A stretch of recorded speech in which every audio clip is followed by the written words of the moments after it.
নমস্কার বন্ধুরা, আজকে অনেকদিন পরে একটা রান্নার ভিডিও নিয়ে চলে আসলাম। এখানে আমি মাংস পাতুরি তৈরি করব। তাই এখানে আমি মাংসটা পুরো মিক্সচারে পেস্ট করে নিয়েছিলাম। তারপরে এখানে আদা রসুন বাটা আর কলা পাতা আমি কেটে নিয়েছি।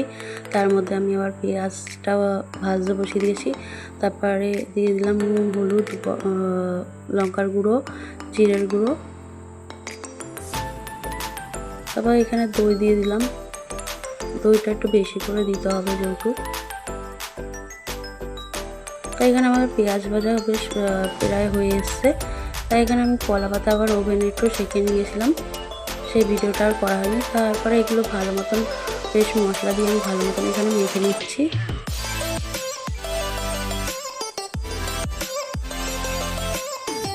তারপর আমার মাখা কমপ্লিট হয়ে গেছে। তা আমি এখানে পাতা নিয়ে নিলাম একটা, তা 1 চামচ করে আমি দিচ্ছিলাম এর মধ্যে।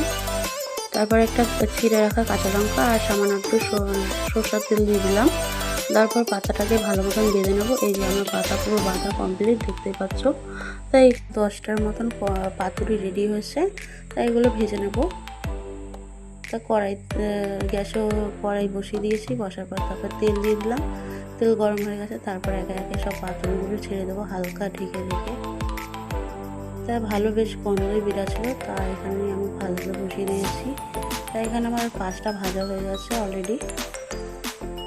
তাই এরকম করতে করতে আমার পুরোটাই ভাজা হয়ে গেছে। 5 টাইম করলাম। তারপর গরম ভাতের সাথে নিয়ে ভরে দিলাম পাতুরি।